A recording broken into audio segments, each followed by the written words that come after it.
Usually when we talk about a market, like, say, real estate or cars, or even something like fine art, the fundamental mechanics are just pretty visible to everyone. You have Yeah. buyers who want a thing, sellers who have the thing, and, a price tag right in the middle. Right. It's completely transactional. Exactly. Everyone knows what game they're playing, and the motivations are just completely on the table. Which really makes sense because that transparency is, well, it's how markets regulate themselves.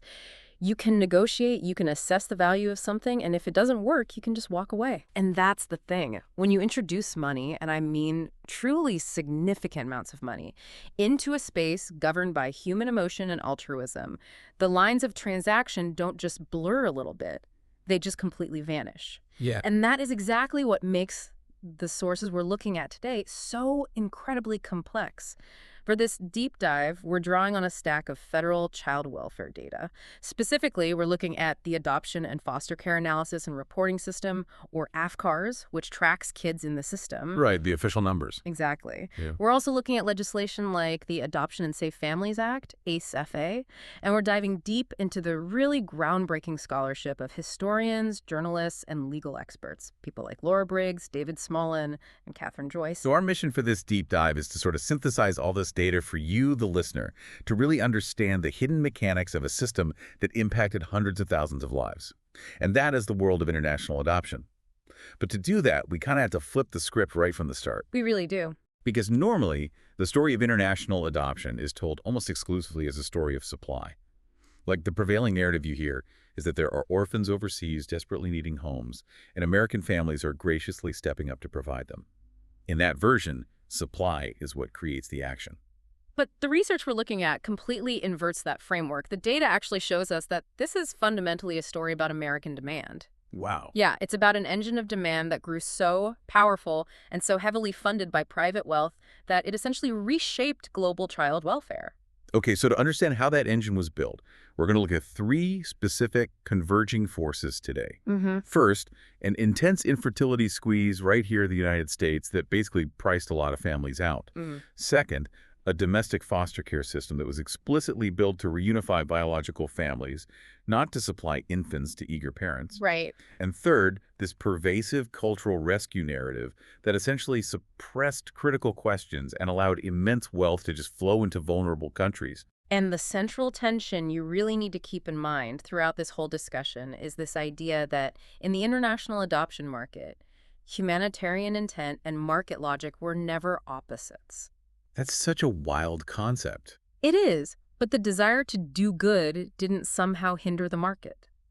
The humanitarianism was the market's operating system. That's a perfect way to put it. So I want to start by looking at that first force, the infertility squeeze and the domestic drought, because to understand why Americans started looking overseas by the tens of thousands, we really have to establish the baseline context of what was happening right here at home. Yeah, the domestic picture. Because historically, there actually used to be a very robust domestic supply of adoptable infants in the U.S., right? Yes. And we tend to think there's just always been a natural, steady number of babies put up for adoption. Like, it's just a constant fact of nature. But that supply was actually the result of a very specific temporary moment in our history. If we look at the period between roughly 1945 and 1973, which historians often refer to as the baby scoop era, the landscape was just entirely different. During those 3 decades, roughly 1.5 million women in the United States placed their babies for non-family adoption. Wait, 1.5 million. 1.5 million. That is just a staggering figure. But it's crucial for us to understand why that number was so phenomenally high. Yeah. Because it wasn't just because there was some, golden age of biological mothers cheerfully deciding they just didn't want to parent their newborns. Oh, far from it, not at all. That immense supply was sustained almost entirely by severe societal coercion. It was heavily driven by the intense social shaming of unwed mothers. Women, and we're talking often very young, unmarried women, were essentially hidden from their communities. Like sent away to those maternity homes. Exactly. Many were sent away to maternity homes. They were heavily pressured, and in many documented cases, actively forced by their own parents or social workers into relinquishing their children, because single motherhood was just deemed culturally and morally unacceptable. Wow. Middle-class respectability basically demanded that out-of-wedlock children be quietly transferred to married infertile couples. The entire system completely relied on that stigma to function. But then, We hit the early 1970s, and the bottom just completely falls out of that domestic supply. The numbers just plummet. And the sources outline the causes of this very neutrally, and it's really fascinating to see how social progress basically dismantled an entire adoption ecosystem. It was a huge convergence of several major societal shifts, all happening almost simultaneously. First, you have the widespread advent and accessibility of the birth control pill, which obviously drastically reduced unintended pregnancies across the board. The technology change. Yeah. Second, you have changing cultural norms. The massive stigma surrounding single motherhood began to slowly evaporate. So young women started to feel they could actually keep and raise their children without being completely ostracized from society. And there are economic factors at play too, right? Absolutely. You start seeing significant gains for women in the labor market. They were gaining more financial independence, which meant they didn't have to solely rely on a husband to financially support a child. And then, crucially, you have the 1973 Roe v. Wade Supreme Court decision, which legalized abortion nationwide. So when you combine widespread contraception, the end of that crushing unwed mother stigma, rising economic independence for women, and access to legal abortion, the domestic supply of adoptable infants just dries up. The coercion of that baby scoop era effectively ends. Right. The historical artifact that was this steady stream of domestic infants was essentially dismantled by the advancement of women's rights and reproductive autonomy, which means the supply was never a natural constant to begin with. It was artificially inflated by social conditions that just no longer existed. Which brings us to the modern era, looking specifically at the late 1990s and the 2000s. So the domestic supply of infants is incredibly low. But at the exact same time, the demand starts to aggressively spike. Yeah, and if we look at the demographic data from those decades, we see a massive societal shift occurring, which is delayed childbearing. Right. Women and couples were waiting much longer to establish their careers, achieve financial stability, and buy homes before even trying to start a family. And biologically, delayed childbearing inevitably raises the rates of age-related infertility. So you have this growing cohort of middle and upper middle class families who are suddenly hitting a biological wall. They have the house, they have the careers, they desperately want a child, but it isn't happening naturally. So what is their first option? Usually it's medical intervention. Right, in vitro fertilization or IVF. But the financial reality of the IVF industry is just punishing. The costs are truly astronomical. Our sources note that an IVF cycle averages roughly $19,000. $19,000 for one cycle. Just for one cycle. Yeah. And from a medical standpoint, a single cycle is rarely enough to guarantee a viable pregnancy. A typical multi-cycle course can easily exceed $40,000. And there is absolutely zero guarantee of success. You can spend $40,000, endure intense physical hormone treatments and profound emotional trauma, and still not have a child at the end of it. It's a massive gamble. Exactly. So if IVF fails, or if a family simply cannot stomach the physical and financial risk of that gamble, they turn to the domestic private adoption market. And they find a market that is comparably priced to IVF, but incredibly scarce. Because of those societal shifts we discussed from the 1970s, there are just very few infants available to be adopted privately. Now, I want to clarify something about the numbers here for you listening. Right. The cost and wait time figures we're discussing for the private domestic market, scholars point out that these originate largely from the adoption industry itself. Right. That's an important caveat. Yeah, they aren't heavily audited, standardized government numbers, but they are directionally credible. They show us the massive scale of the bottleneck. They really illustrate a system of highly competitive, open adoptions.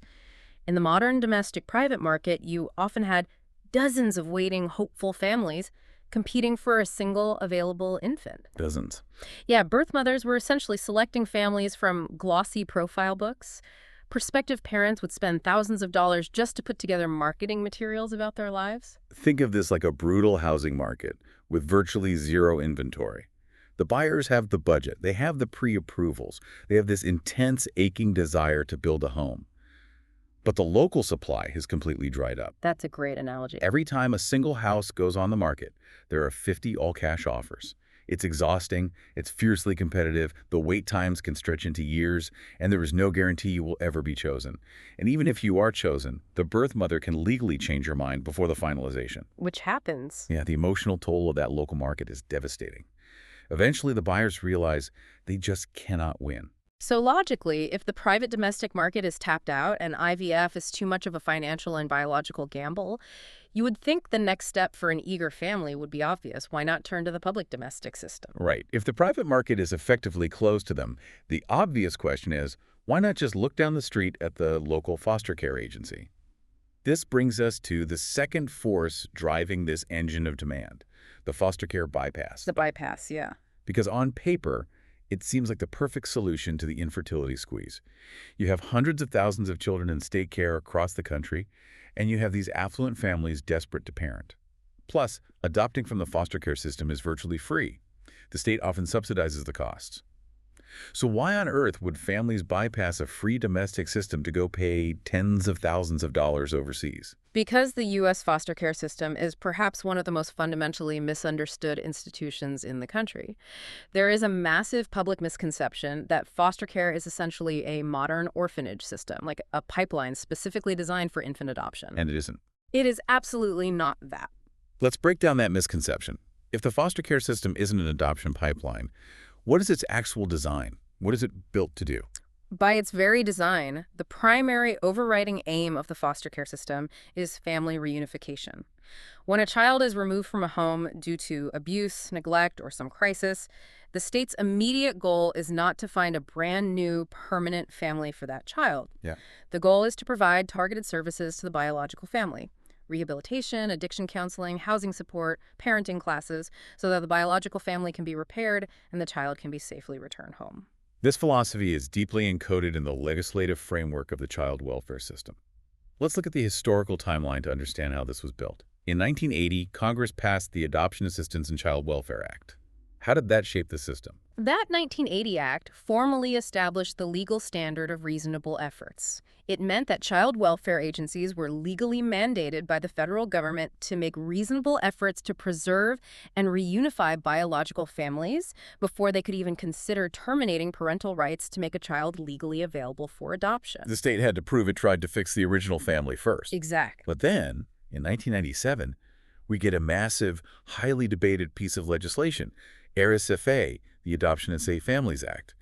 And a lot of people, even some policy analysts, point to RSFA and say, wait, didn't this law shift the focus away from reunification and toward adoption? It is a really common assumption, but the data and the legislative mechanics show something much more complicated. Prior to ASFA, there was a recognized problem of what was called foster care drift. Okay. Children were sometimes lingering in temporary foster care for years, while agencies endlessly tried to reunify families that were simply beyond repair, or parents who just refused to engage with services. ASF was basically designed to stop that drift. It introduced very specific legal timelines. Right. Yes. The most famous mechanism is the 15 of 22 months rule. Under ASFA, if a child has been in foster care for 15 of the most recent 22 months, the state is generally required to file a petition for the termination of parental rights. Wow, okay. ASFA also introduced the concept of concurrent planning. This means agencies are supposed to prepare for an alternative permanent placement, like adoption, at the exact same time they're actively working toward reunification, just in case that reunification fails. So it definitely sped up the legal clock. Mm-hmm. But, and this is the massive but, that explains why eager adoptive parents bypass the system, even with ASFA pushing for faster permanency. Reunification remained the primary goal. Always. And if reunification failed, placement with relatives, what the system calls kin placement, was the preferred alternative. Federal regulation actually expresses absolutely no preference for adoption by strangers over returning a child to their biological parents. Precisely. The state's machinery is designed to keep families and communities together whenever it is safely possible. Adoption by an unrelated family is functionally the backup plan to the backup plan. Let's look at the profound friction this creates in the market of supply and demand. You have this massive consumer mismatch. On one side, you have prospective adoptive parents. As the demographic sources note, these are frequently middle to upper middle class individuals. Right. They have a very specific, intense desire. They want a healthy young infant, and they want the absolute legal certainty that this child is securely theirs forever, with no risk of someone taking the child away. And on the other side, you have the reality of what the foster care system actually offers. First, if we look at the AFCARS data, only a tiny fraction of children in the system are under 1 year old. The vast majority are older children or sibling groups. That makes sense. Second, because they are in the system due to abuse, profound neglect, or family crisis, These children often have complex histories of trauma. They aren't blank slates. And the legal timeline is a nightmare for someone who just wants a guaranteed baby. If you take in an infant from foster care, you are legally a foster parent. The state is actively working to return that baby to its birth parents. Yep, you have to facilitate visits. Right. You have to endure the very real, agonizing possibility that after 6 months or a year and a half of loving this child and treating them as your own, a judge will rule that the biological parents have completed their case plan and the child will go back to them. Which, again, is exactly how the system is supposed to work. That is a massive success story for the domestic child welfare system. A family was healed. But it is utter heartbreak for an infertile couple looking to permanently build their family. Wait, let me just clarify this, because I struggle to believe that out of all these thousands of families, nobody was willing to navigate that. Yeah. Weren't there families who actively wanted to foster to adopt? Are we really saying that affluent consumers actively turned down a free domestic adoption channel, specifically because the system was trying to keep marginalized birth families together? Yes, there were certainly some who fostered with the hope of adopting. But on a macro systemic level, the answer is yes. The prospective parents wanted certainty and an infant. The foster system offered complexity, trauma, and a high degree of legal uncertainty. The demands of the affluent consumer were fundamentally incompatible with the humanitarian design of the domestic child welfare state. You just cannot go to a system designed for family preservation and expect it to function smoothly as a family creation service for strangers. So we have a situation where the demand for an infant couldn't be met legally, easily, or with certainty here at home. The private market was a competitive bottleneck, IVF was an expensive physical gamble, and the public system wasn't an infant adoption agency. Oh, right. This intense, wealthy demand was essentially pushed outward. It forced middle-class families to look globally. But this brings up a profound psychological and cultural hurdle. How does a society justify spending upwards of $40,000 to acquire a child from a developing nation? Right. If you strip away the emotion and just look at the mechanics, you are handing over a massive sum of money to a facilitator or an agency, and you are receiving a child in return. How do you participate in that transaction without it feeling deeply uncomfortable? How do you do it without feeling like you are buying a human being? Well, you can't. Not unless you completely change the story surrounding the transaction. You need a narrative to make it palatable. Which brings us to the third force driving the international adoption boom, the rescue narrative. This is the cultural framework that swooped in and completely reframed a costly, consumer-like transaction into an act of profound, selfless salvation. This is where the psychology of the market gets really fascinating. By adopting from a poor country, parents weren't taught to view themselves as wealthy consumers using their capital to secure a baby. They were taught to view themselves as saviors, rescuing a destitute orphan from a life of misery. We really rely on the work of scholar Laura Briggs here, specifically her book, Somebody's Children. She traces the historical roots of how white middle-class Americans came to view themselves as the natural, inevitable rescuers of the world's children. This isn't a new phenomenon that just popped up in the 1990s. It has deep ideological roots in the Cold War, doesn't it? Absolutely. During the Cold War, international adoption was heavily framed in geopolitical terms. It was about saving children from the grip of communism. Okay. If you adopted a child from Korea after the war, or later during the Vietnam War with events like Operation Baby Lift, you weren't just building your family, you were literally rescuing a soul from the threat of totalitarianism and bringing them into the light of American democracy, capitalism, and freedom. And this narrative was constantly reinforced by a very powerful photographic tradition. You look at the media from the mid-20th century onward, and there is a constant, steady stream of imagery highlighting desperate, impoverished children in the developing world. Yeah. The visual rhetoric in magazines, on television appeals, it always implies the exact same thing. Look at this squalor. Look at this misery. The local society cannot care for this child. The only viable solution is for an American family to pull them out of it. And then, as we move into the late 1990s and the 2000s, this rescue narrative gets a massive turbo boost. Yeah. We see the rise of the evangelical orphan care movement. Now, our sources note this will be covered even more deeply in future analyses, but for our purposes today, it's vital to understand how this movement supercharged the existing demand. Because they developed what scholars explicitly call orphan theology. Yes. They took a humanitarian impulse and made it a religious mandate. Adopting an orphan became an expression of faith, mirroring the theological concept of how God adopts believers. So you take the profound emotional desperation of infertility, you add the American savior complex left over from the Cold War, and you inject it with a divine mandate. That is an incredibly potent psychological cocktail for a prospective parent. But the critical thing to analyze here is what this narrative actually did functionally within the market. Its most insidious function wasn't just making adoptive parents feel virtuous, it acted as an impenetrable emotional shield. It's an emotional shield. Yes, the rescue narrative effectively suppressed the vital, critical questions that should accompany any international transfer of a child. Oh, I see. Because if you are told by your adoption agency, your community, your church, the media, that you are literally saving a life from starvation or from a life on the streets, questioning the paperwork suddenly feels like an attack on virtue. Exactly. The narrative silenced the hard questions. Questions like, is this child actually parentless? Did the birth family truly understand what the legal concept of adoption meant? Or did they think they were sending their child to a temporary boarding school in America? Right. Or where exactly is my $40,000 fee going in a country where the average annual income might be less than $1,000? You just aren't going to interrogate the very process that's allowing you to do this incredible good deed. If a firefighter hands you a baby they just pulled from a collapsing building, you don't stop and demand to see the building inspector's report.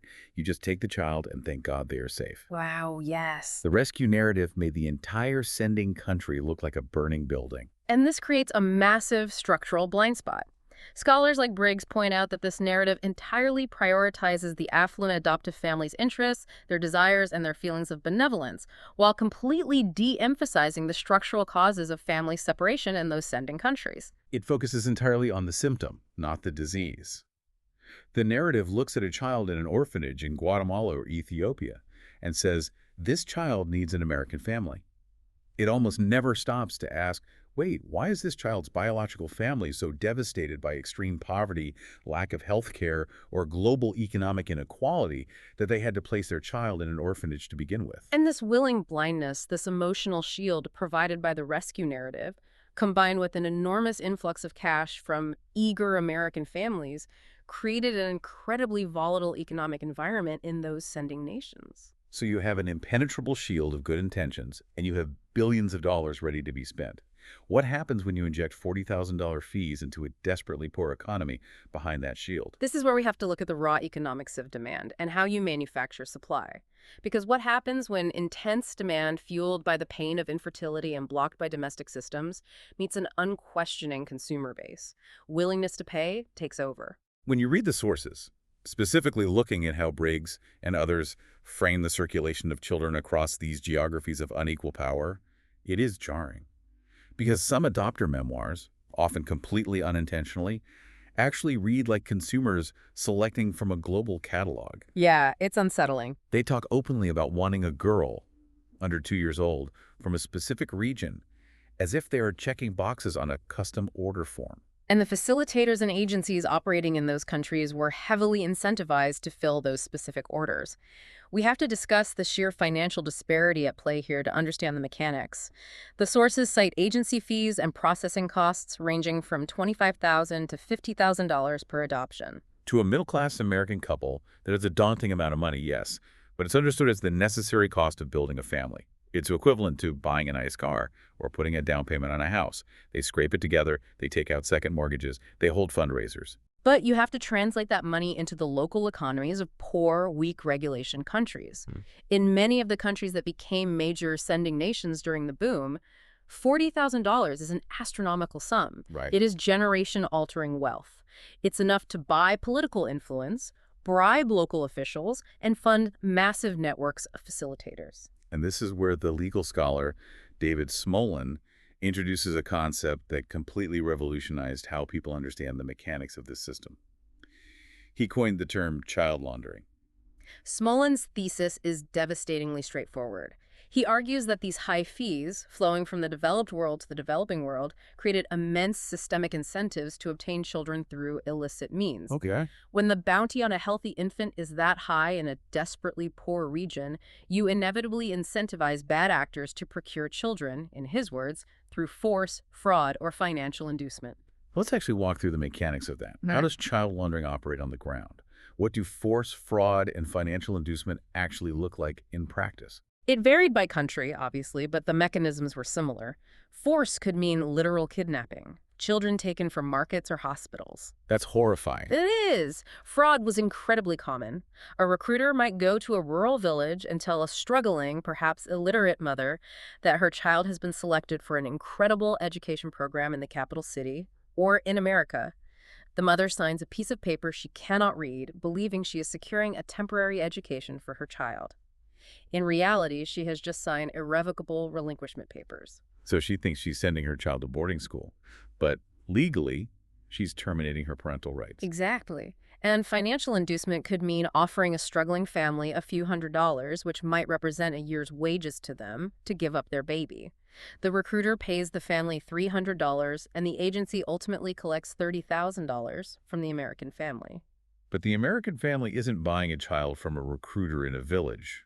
They are adopting an orphan through official channels. So how does a procured child become a legal orphan? Here is where the actual laundering happens. Just like laundering dirty money through a legitimate business to make it look clean, the system launders the child through the bureaucracy. The procured child is placed into an orphanage. The local facilitator, often paying off judges or local officials, produces an official-looking document with government stamps and signatures declaring the child has been abandoned or legally relinquished. So they generate the paper trail. Yes.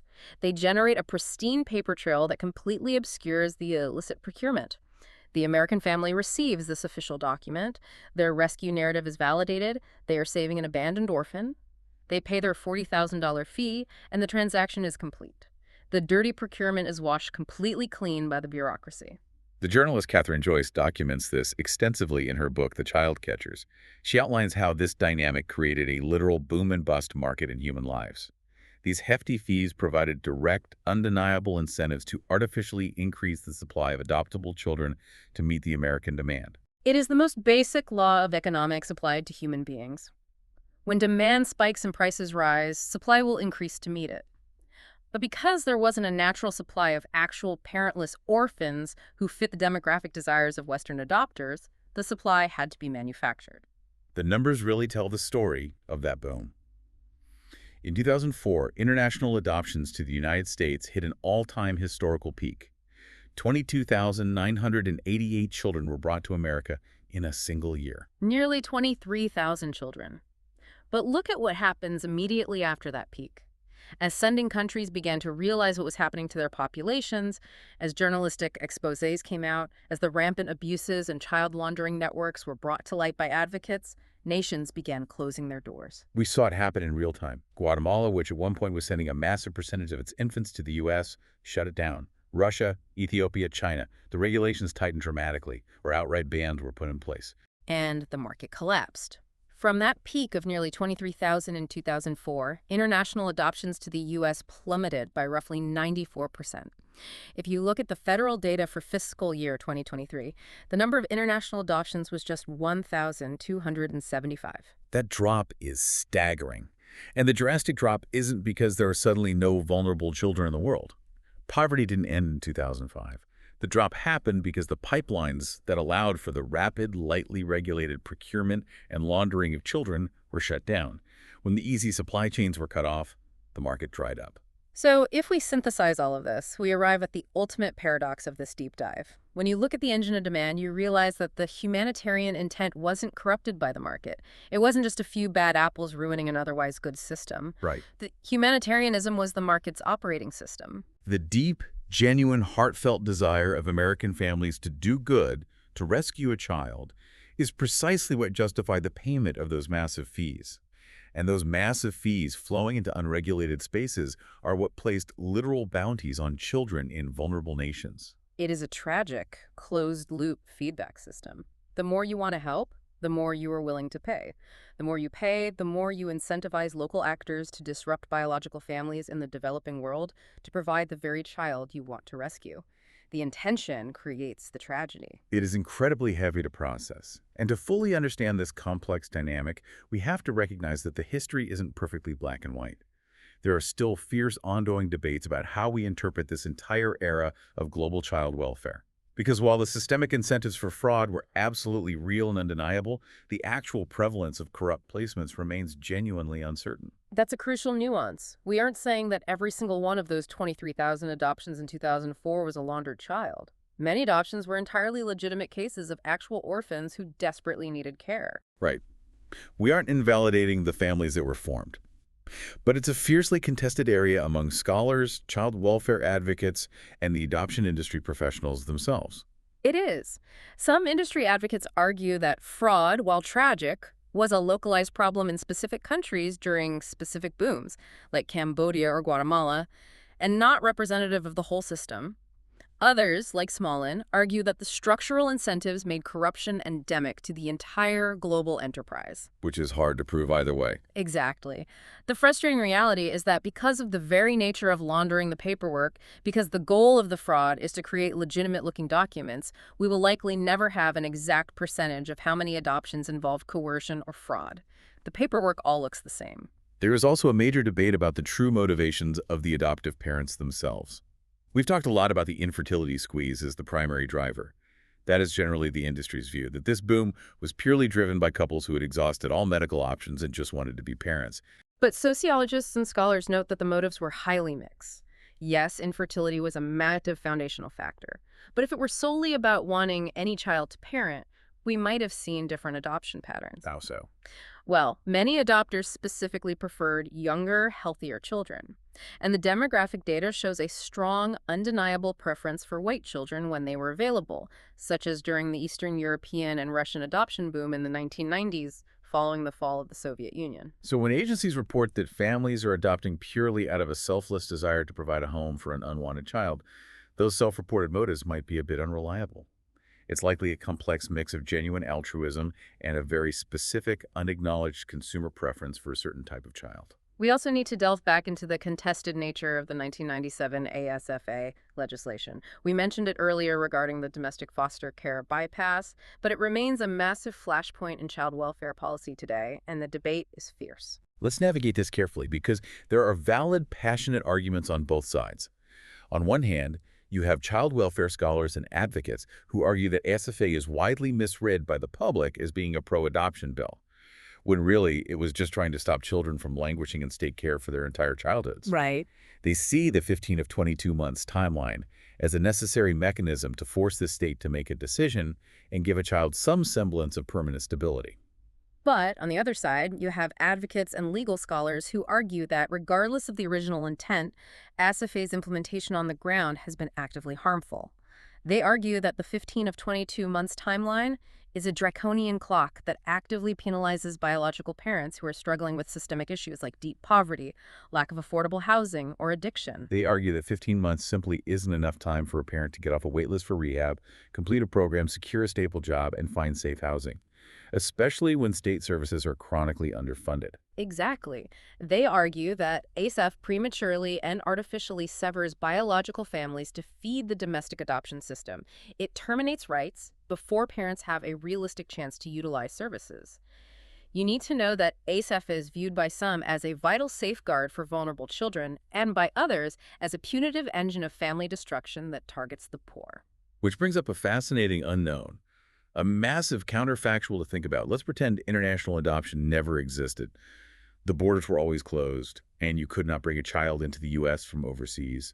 Would all of those affluent waiting families who were blocked by the private domestic market and priced out of IVF have ultimately turned to the U.S. foster care system? That is the million-dollar policy question. If you simply couldn't go to Russia or China or Guatemala, would you have fostered a traumatized 8-year-old in your own city? Would that immense wave of middle-class capital and political will have been forced inward, perhaps leading to a massive overhaul and better funding for domestic child welfare? Or do the two systems simply serve completely incompatible demands? Does the profound desire for a blank slate infant completely preclude the willingness to engage with the messy, trauma-informed, reunification-focused reality of domestic foster care? The truth is, we don't know for sure. No, we don't. But the fact that they ran parallel to each other for decades, one heavily funded by private wealth and operating globally, the other underfunded, localized, and largely ignored by that same demographic, that tells us a lot about what society values and what kind of charity we're willing to fund. It reveals that we are much more comfortable funding a clean narrative of rescue than we are engaging with the complex reality of poverty and family preservation in our own backyards. Okay, let's take a breath and recap the immense journey we've been on today. We started by taking the standard story of international adoption, a story simply about orphans needing homes, and flipping it entirely upside down. We saw that this was truly a story about the powerful, shaping engine of American demand. We walk through how the infertility squeeze, driven by shifting demographics, delayed childbearing, and the staggering financial cost of IVF, pushed eager families out of the domestic biological and private markets. We saw how the U.S. foster system, beautifully and frustratingly designed to reunify struggling families, completely mismatched with the consumer desire for a permanent, legally unencumbered infant. And we explored how a deeply ingrained cultural rescue narrative acted as an emotional shield. It allowed immense wealth to flow into vulnerable countries without scrutiny, creating a volatile economic system where the very desire to do good became the financial incentive to manufacture supply. The story of international adoption isn't a simple fairy tale of rescue. It's a complex, often tragic collision of good intentions, biological desperation, and unregulated global economics. As we wrap up this deep dive, I want you to reflect on how powerful narratives can mask market realities in our own lives today. It's a profound reminder that whenever massive amounts of money change hands under the banner of doing good, whether it's in child welfare or global philanthropy or green capitalism, critical thinking isn't just helpful, it is absolutely essential. Right. We have to be willing to look past the heartwarming story and ask the hard, uncomfortable questions about where the money is going, how the supply is being generated, and who is truly benefiting from the transaction. Which brings us right back to where we started. We talked about walking into a marketplace that flatly refuses to acknowledge it's a market. The rescue narrative successfully masked the brutal forces of supply and demand in international adoption for decades. Millions of dollars, hundreds of thousands of children, all shielded by the untouchable, unassailable aura of charity. It's a lot to think about. It is. So I want to leave you with a lingering thought to explore on your own. If an entire global industry could effectively hide its market mechanics behind the noble idea of saving a child for nearly half a century, where else in our modern charitable, philanthropic, or ethical consumer habits are our own good intentions unknowingly creating hidden manufactured markets today? Are we still walking into stores with no price tags, blinding ourselves to the true cost of our own virtue? Thanks for joining us on this deep dive. We'll see you next time.